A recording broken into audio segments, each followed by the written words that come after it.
Welcome back, everyone, to another video. Today, we're going to be discussing John 3, but not just John. Let me take this off. I don't know why I'm wearing this. We're not just John 3. We're going to be talking about specific misusage of John 3 from a group called the Hebrew Israelites. So, if you'd ask me, like, sometime in August of 2024, I probably would have no idea what the heck Hebrew Israelites believed. I wouldn't really have known anything about them. I might not even have known what a Hebrew Israelite is, depending on when you ask me. However, in that time period, like around August, I forget, late August, I think, I did a live stream with Bible Lover 1234, and we were going over a video from a Hebrew Israelite trying to answer John 3.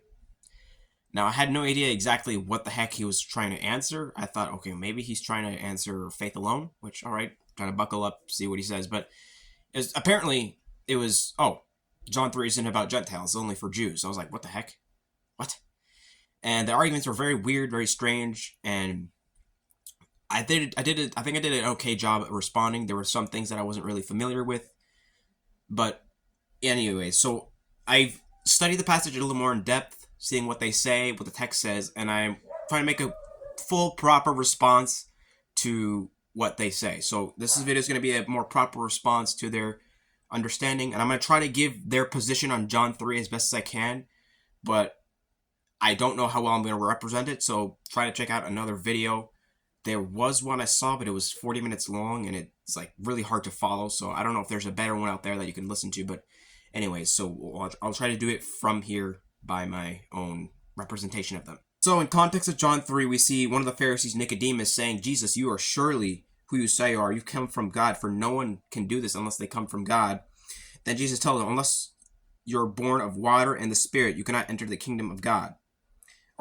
That's verse 5, excuse me. Verse 3 says you must be born again. And born again is being born of water and of the Spirit. There's a debate on what that means, but I'm not going to get into that here. He speaks of being born of flesh and then born of spirit. And then Nicodemus says, how can these things be? And Jesus is telling him, are you a teacher of Israel and you do not know these things? And he's telling him, if you're not going to believe earthly things, I say, how the heck are you going to believe heavenly things? Earthly things are things we can understand. Heavenly things, we're not going to completely understand them. They're from above. We're from below. And then Jesus tells him in verse 14, this is where their argumentation starts, really. Just as Moses lifted up the serpent in the wilderness, even so must the Son of Man be lifted up. Now, what Hebrew Israelites will argue is that, well, wait a minute. In the context of what Jesus is quoting, which is Numbers 21, I believe, where they disobey and then there's serpents, there was only Jews there. No Gentiles, no Edomites, no Babylonians, no Edomites, no Canaanites, none of that. No Amalekites, just the Jews. So what they'll argue is, well, based on that, since he says just as, therefore he's saying only Hebrews, only Jews are going to be able to be participating in this. Then we go to verse 15, that whoever, that would be on their position, the Hebrews, that whoever believes in him should not perish but have eternal life. For God so loved the world, they'll argue that it is the Jews once again, and they'll quote Isaiah 45:17, which uses the word world for Jews, which we're going to get into that. There's some flaw in that argument. So for God so loved the world, the Jews, and they'll say also that the word cosmos in Greek means a government institution, essentially, which in some contexts, it can mean different things. There's a wide range of meanings of cosmos, so you cannot just say it means one thing. You got to demonstrate from the context that, hey, this is how it's being used in this context. I literally have strong concordance here. I'm not going to pull up here and do it there. I'll do it online, share the screen probably. But if I pull this up, I could probably find 14, 15 definitions. But we'll see. I'll have to double check. So, God so loved the world that he gave his only begotten Son, that whoever believes in him, again, they'll say that's the Jews, the Hebrews, whoever believes in him should not perish but have everlasting life. I don't know if they believe that Gentiles can't believe, or they might even say that Gentiles can believe, but even when they do, it doesn't help. Something like that. I'm not sure. But either way, that's what they'll say. The believing only helps for the Jews. So, how do we respond? Well, first I want to start off from verse 14. Does it mean when it says that just as Moses lifted up the serpent, that therefore this is only for Hebrews? No. The text never qualifies that. I can use the same reasoning to say something outright outlandish like, oh, it was in the desert, so you can only be saved in the desert. I can say something absurd like that. I can say that, oh, well, it was Moses who lifted it up, so you gotta have Moses or something like that. I can say something stupid based on, well, just as. The fact of the matter is, the Bible has to qualify what just as mean. Does the text qualify that it's only for Hebrews? No. The only thing it says, the only thing it connects is the serpent and the Son of Man. Just as the serpent is lifted up, so the Son of Man is lifted up. It never qualifies anything about Edomites. It never qualifies anything about Hebrews. It doesn't say anything about that. That is something read into the text, eisegesis, reading into the text based on their own presuppositions, when the text never qualifies that. We got to do exegesis. We got to pull out from the text. You cannot pull out only for Hebrews just from verse 14. That is something read into the verse.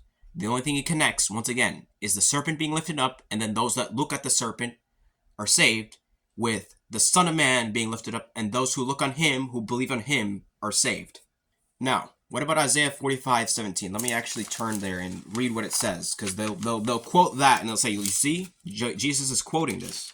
So Isaiah 45:17, but Israel shall be saved by Yahweh with an everlasting salvation. So there's everlasting salvation. They'll connect that with eternal life in John 3:16. You shall not be ashamed or disgraced forever and ever. Let me get the KJV, hold on. So that was the NKJV I just read, but they specifically will use the KJV because it supports their position better. And we'll see what the error is. So, Isaiah 45:17 in the KJV. But Israel shall be saved in Yahweh with an everlasting salvation. Ye shall not be ashamed, nor confounded world without end. So you see there in Isaiah 45, well, you will not be a confounded world. You see, Jesus is quoting from Isaiah 45:17 to talk about Jews. Now, we're going to go to blueletterbible.com. We're going to see a problem with this. So I have right here the Greek version of John 3:16, and when you read, you have here, Houtas gar egar pesen hotheos ton kosmon. There's the word kosmon, world there. In the nominative case, cosmos. That's the one we generally know it as, but this is the accusative case. So God loved the world. You see the word world there, but then let's go to Isaiah. Let's go to the Greek Septuagint. We'll also look at the Hebrew. Now, when looking through here, you're not going to see the word cosmos there. Look, Israel, Sozetai. I'm not going to read the whole thing. I'm not going to flex. But you see there's the word ionos, which is eternal, but there's no cosmos. So what the heck is going on? No, you see there. Look at the Hebrew. World without end. Olam, Olam. Excuse me. I don't know Hebrew, so I only got Greek with me, so. Ye shall be ashamed not, right? This phrase here, you will not be ashamed. Again, not confounded. World without end, that's the one. Hebrew, what the heck is this? I don't know, okay. So, this word right here, let's look at this word, excuse me. Well, let's go down. Olam, long duration, antiquity, futurity, forever, ever, everlasting, evermore, perpetual, old, ancient world. So, it's eternity, right? Forever, always, continuous existence, perpetual, everlasting, indefinite, or unending, future, eternity. So, there is the word world here.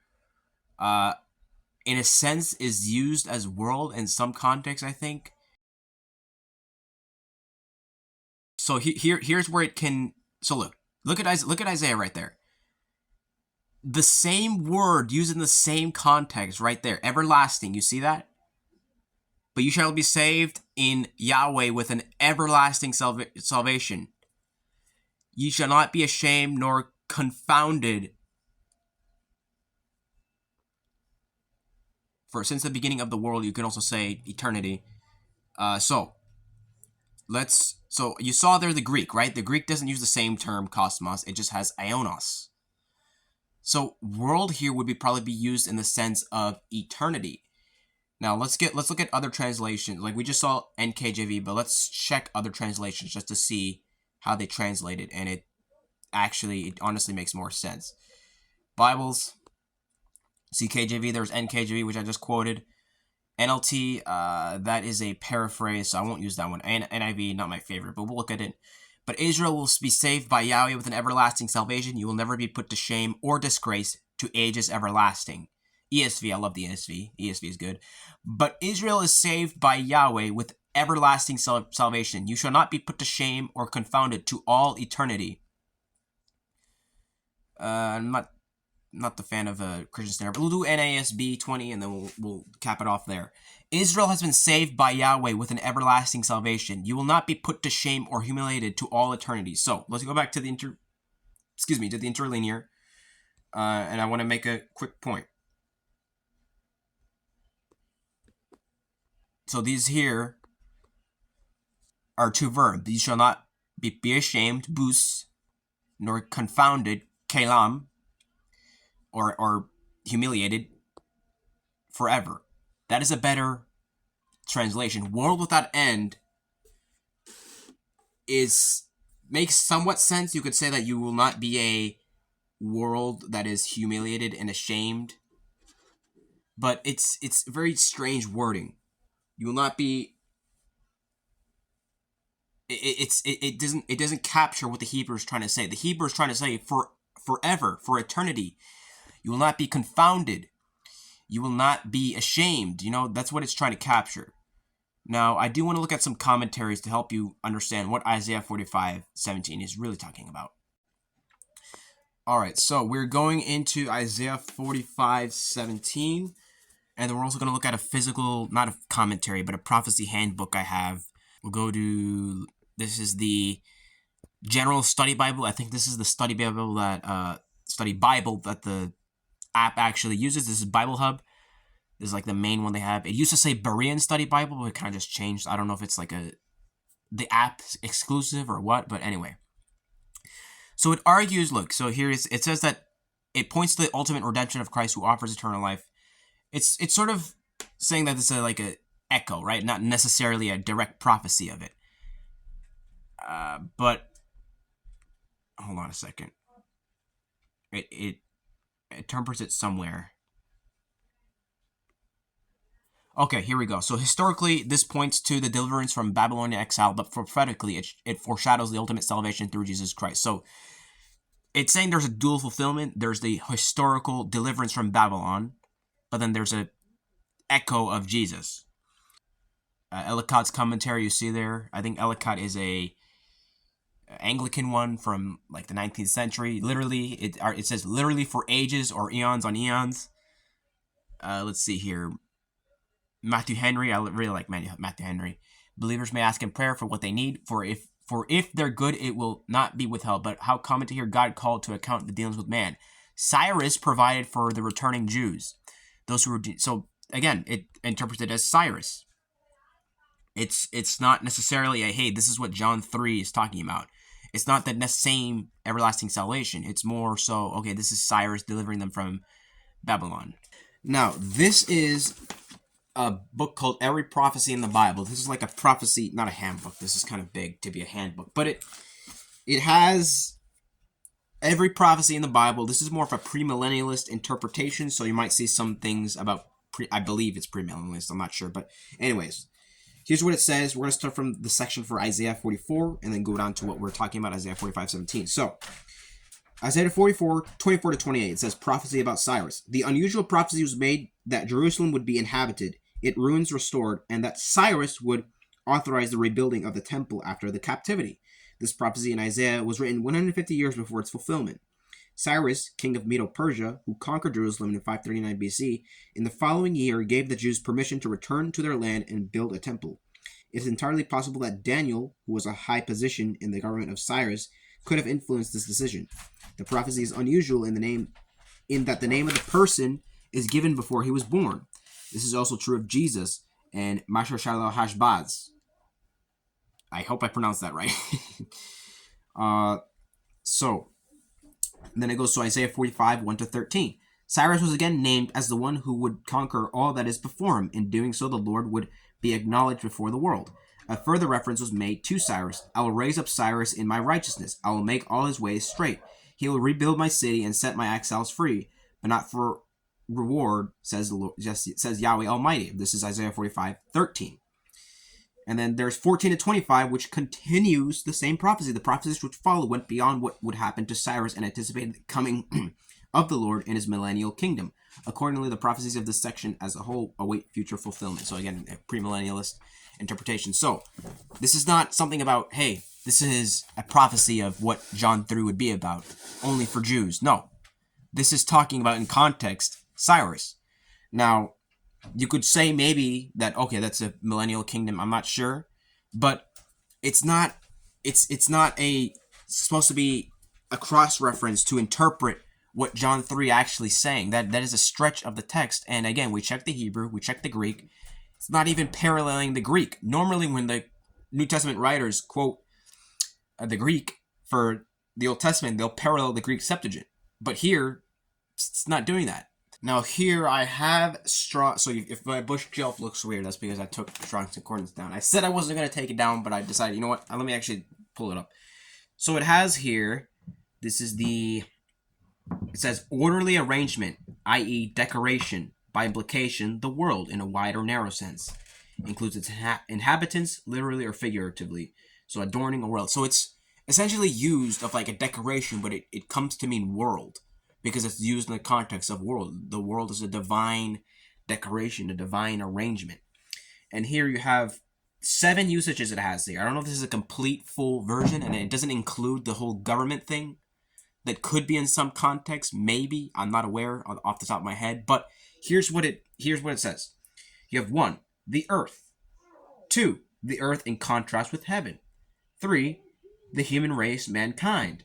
4, Gentiles was distinguished from the Jews. 5, the present condition of human affairs, in alienation from and opposition to God. 6, some of temporal possessions. 7, metaphorically of the tongue as world of iniquity. So it has a range of meanings, right? You can't just say, well, it just means the orderly arrangement of government. No, there is a wide range of meanings. Now, how would I argue that world in context is referring to excuse me, whoa, don't drop that. All right, how would I argue that it's referring to the whole world, the creation, or everyone? Well, here, let's look at John 1:1-3. Remember, when reading the book of John, you got to read it in the lens of what the prologue tells us. The prologue, John 1:1-18. That is the lens for the entire book to interpret it. So once you understand the prologue, you can understand the rest of the book. So what does the prologue say? In the beginning was the Word, and the Word was with God, and the Word was God. He was in the beginning with God. All things were made through him, and without him, nothing was made that was made.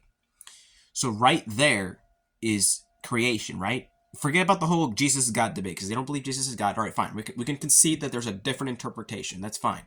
However, what's in view here is creation. So notice verse 3, all things were made through him, the Word, and without him was not anything made that was made. Now drop down to verse 10. Let's start with verse 9. That was the true light which gives light to every man coming into the world. He came into the world. Did he come into the Jews? No.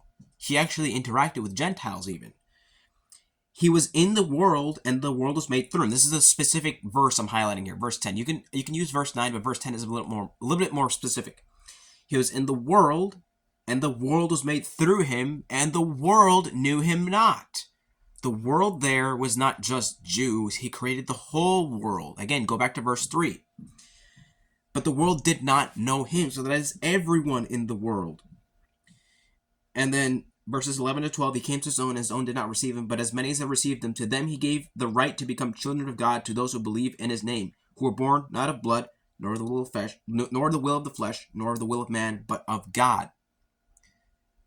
This is not about just specific Jews. The word cosmos here, and then we're going to keep reading through in John 3. Let's start from verse 18. He who believes in him is not condemned, but he who does not believe is condemned already, because he has not believed in the name of the only begotten Son of God. Is that just for Jews? If you do not believe, if you believe, are you going to be no longer condemned as a Gentile? They're obviously going to say no. So is this just for Jews? Verse 19, and this is the condemnation that the light has come into the world, And men loved darkness rather than the light because their deeds were evil. Is that just Jews? Or is that the entire world that is sinful, evil, and loves darkness rather than light? Verse 20, for everyone practicing evil hates the light and does not come to the light, lest his deeds should be exposed. Do the Gentiles love the light? Do they want to come to the light but are being cast out? Is it the Jews that hated the light? Are you saying that the Gentiles are better than the Jews? Verse 21, but he who does the truth comes to the light, that his deeds may be clearly seen, that they have been done in God. This is not just for Jews. Everyone is a sinner. Everyone does evil deeds and hates the light. But the light comes to them and calls them. And those that go to the light will be saved. This is not just for Jews. This is a message that's to be proclaimed to all nations, all peoples, not just Jews, not just Hebrews. So, in summary, verse 14 does not make a qualification that it's only for Jews. And Isaiah 45:17 is not being quoted. And the word cosmos is not being used to refer to a governmental institution. This is the entirety of creation. And you can read the context. You can read the prologue. It makes no sense at all if it's just referring to Hebrews. Everyone is evil. Everyone is a sinner. But the light comes in the world and lights for every man coming into the world.